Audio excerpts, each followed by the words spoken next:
Dorian, manonood ba tayo ng sine? Huwag na, may pupuntahan ako eh. Ha? Saan ka pupunta? Akala ko sa atin tong buong araw. Alam mo naman yung trabaho ko. Hindi ko masabi yung schedule. Pero nagpaalam ka naman sa trabaho mo, di ba? Rachel naman, kahit pa nagpaalam ako kung bigla akong tinawag, ano magagawa ko? Pero, Mas okay ba sa'yo pag natanggal ako sa trabaho? hindi naman. Kaya nga dapat naiintindihan mo. Sorry. Ano, gusto mo pa bang mag-ikot? Kailangan ko na umalis eh. Sige, mauna ka na. Kaya ko na sarili ko. O ano yung itsura mo? Wala, ayos lang ako. Nalungkot lang. Ang dami pa namang araw, ano bang nakakalungkot? Sorry. Sige na, baka malate ka pa. Iikot lang ako sandali, uuwi na rin ako. Sige, bye. Lagi na lang. Ay! Ay, sorry! Miss!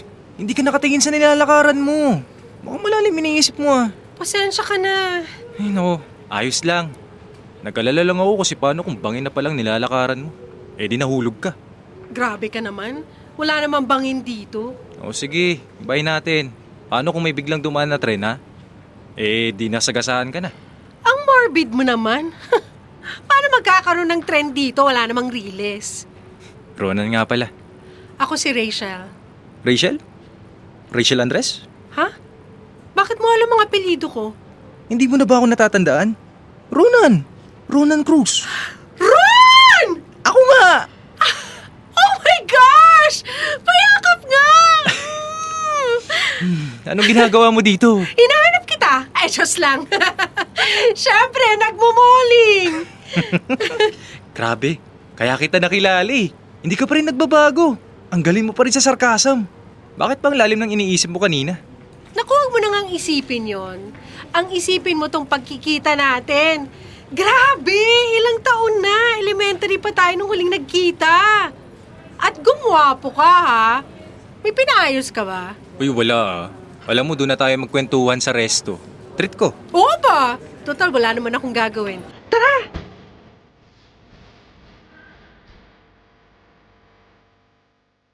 Dear Love, ako si Rachel, 27 years old.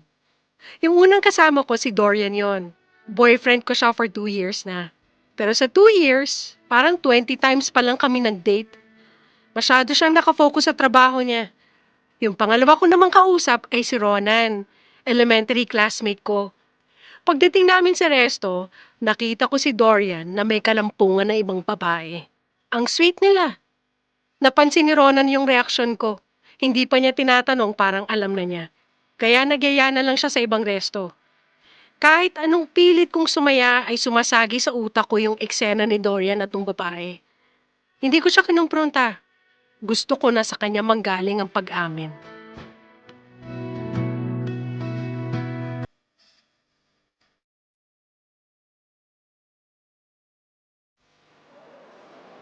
Dorian, wala ka bang sasabihin? Anong sasabihin? Ikaw, baka may tinatago ka. Tinatago? Ano na may itatago ko? Ewan, Alam mo, nagsisimula ka na naman dyan sa mind game mo eh. nagtatanong lang ako. Gusto mo ba ng clue? Alam mo Rachel, pagod ako. Huwag mo nga akong pag-isipin. Ano ba yun?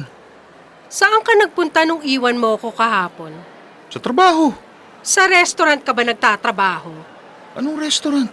Tumigil ka nga. Nakita kita. Actually, nakita ko kayo nung babaeng nakasandal sa dibdib mo habang niyayakap mo. Ano? Kulat-kulatan? Tigilan mo nga ako. Okay lang. Kung may girlfriend ka pang iba, ako din naman may ibang boyfriend. Ano ba pinagsasabi mo dyan? May boyfriend ako, kaya tapusin na natin to para magkasama na kayo ng girlfriend mo. Patawa ka. Nasaan yung boyfriend mo? Rachel! Ay, ayan na pala siya.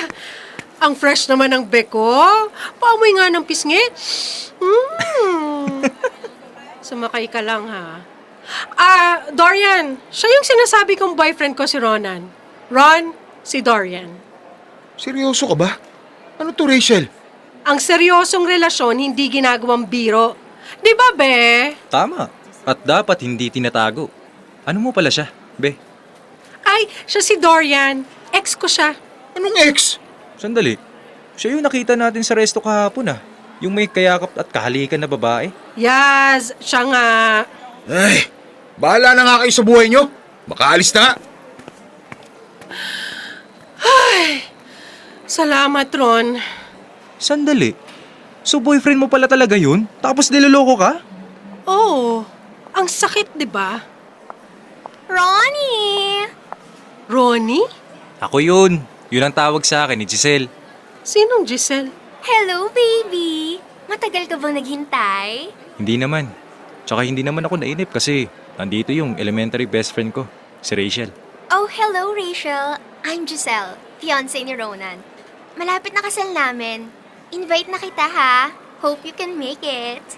Oo naman. Since inimbitahan mo na ako, ino-note ko na yan sa calendar ko. Good. Ronnie, baby. Tara na. Titingnan pa natin yung wedding dress. Sige tara. Paano Rachel? Una na kami. Sige, mag-ingat kayo. Congratulations pala.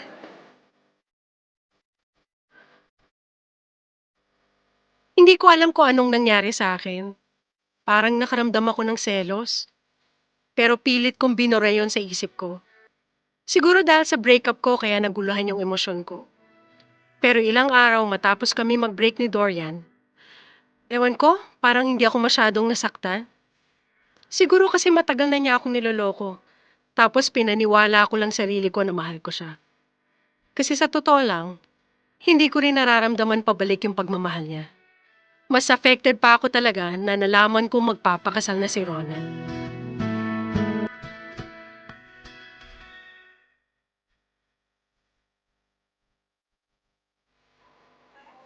Baby, hindi ko gusto yung cut na napili mo sa suit mo. Ha? Bagay daw sa akin sabi nung mananahi ah. Mas maniniwala ka ba sa kanya kaysa sa akin? Hindi naman sa ganun. Pero mas alam nila ang magiging outcome eh. So sinasabi mo wala akong alam, ganon. Oh siya. Ano bang gusto mong cut? Ito, nakita ko sa magazine. Suot ni Diego Bandido sa isang awards night. Giselle, hindi naman awards night yung kasal natin. Basta maniwala ka na lang sa akin. Bahala ka na nga. Yay! Wait, may naalala ko. May mga gusto sana akong ipatanggal sa mga imbitado. Ano? Bakit? Bad vibes sila sa pakiramdam ko. Gaya ni Anton, si Lela, at Don. Si Anton, pinaka-close ko sa trabaho yun. Si Lele naman, pinsan ko. At si Don, high school best friend ko. Bakit po sila tatanggalin? Basta! Tapos yung elementary best friend mo din pala, huwag mo nang imbitahin, parang bad vibes din siya. Yun talagang malalapit sa akin yung ayaw mong isama. Sino bang mapapangasawa mo? Ako, di ba? Ako ang makakasama mo habang buhay, hindi sila. Kaya hindi kawalan kung wala sila ron. Ay, bahala ka na nga. Maiwan muna kita rito. Kakausapin lang ako sa opisina. Magkita na lang tayo sa bahay. Okay, bye baby! Nakasan kaya si Rachel ngayon? Tawagan ko na. Hello? Rachel, Oh, napatawag ka. nasan ka? Eto, nasa coffee shop malapit sa work. Malapit sa work mo? Di ba malapit lang yung work mo dito sa mall? Oo, sa kabilang kanto lang. Hintayin mo ako dyan, malapit lang ako. Bakit biglaan yata? May problema ka, no? Diyan na natin pag-usapan. Basta hintayin mo ako. Sige, ingat ka. Bye. Rachel! Oh, Dorian, ba't nandito ka? Sinusundan mo ba ako? Di ba sabi ko ayaw na kita makita? Mag-usap tayo. Wag ako. Maghanap ka ng ibang kausap mo dun sa malayo. Mag-usap nga tayo! Ano to? Mag-iiskandalo ka dito sa coffee shop? Kung kailangan. Ah, ganun. Wala ka talagang kahihiyan. Bahala ka. Darating si Ronan. Baka gusto mo na kayong dalawa na lang mag-usap. Para ka naman tanga eh. Gusto nga kita makausap. Huwag mo siya papuntahin dito. Ay, sa iyo tong coffee shop? Eh kung umalis ka na lang kaya? Unti ka na magpang-abot sina Dorian at Ronan. Matapang si Dorian nung una pero tumupi rin nung makitang papatulan siya ni Ronan. Alalang-alala si Ronan sa akin. Nagulat siya na parang wala lang sa akin yung nangyari. Tanggap ko na kasing wala naman akong halaga kay Dorian. Natapakan lang ang ego niya. Pero may lungkot ng konti kasi nasayang yung 2 taon na ibinigay ko sa walang kwentang lalaking yun. Natawa na lang ako kay Ronan dahil mas emosyonal pa siya sa nangyari. Bakit ba yung itsura mo parang walang nangyari? Ewan, manhid na siguro ako. Matagal na siguro akong manhid, hindi ko lang nararamdaman. Kasi nga, manhid na ako. Wala ka talaga pagbabago. Diyan ako bilib sa'yo eh. Kahit mabigat na yung problema, wala lang sa'yo. Ano bang mabigat na problemang sinasabi mo? Gumaan nga pakiramdam ko kasi wala na yung pabigat. Alam mo, inumin mo na yung kape para nervyusin ka naman. Ikaw, bawasan mo yung kape, napaka-nervyoso mo. Okay nang maging nerbyoso, kaysa naman may mangyari sa'yo. Uy, crush mo ako, no? Gusto kita. Ano? Gusto kita. Gustong sapakin? Tigilan mo nga yan, baka maniwala ako sa'yo. Seryoso ako. Elementary pa lang, gusto na kita. Kaso frenenzon mo ako eh. Ha? Akala ko kasi kaibigan lang tingin mo sa akin. Tsaka matagal na yun.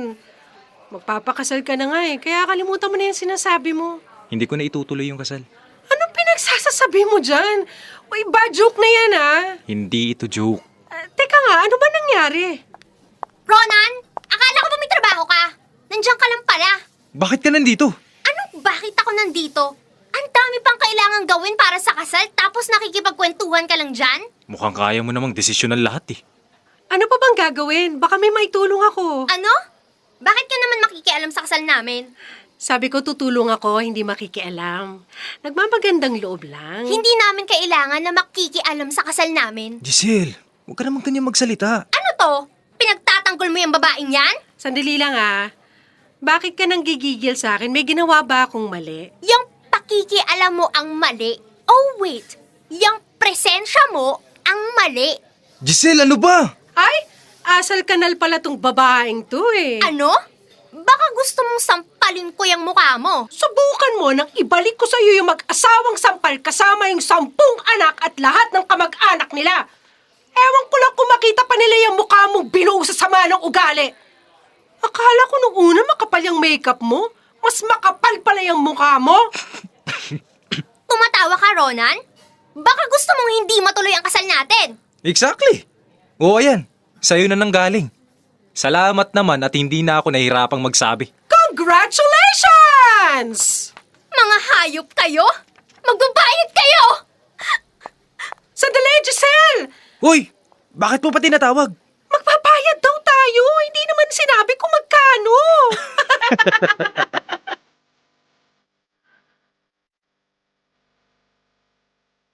Dear love, walang mahabang pasakali. Walang maraming drama at ayun, kami na ni Ronan.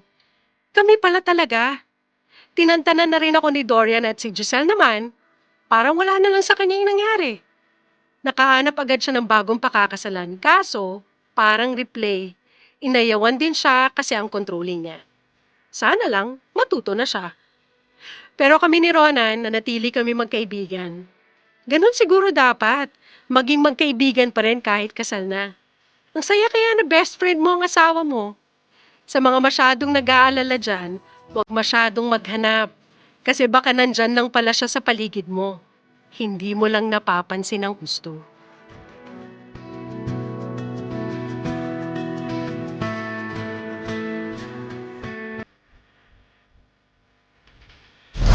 Metro's #1 Love Radio. Basic!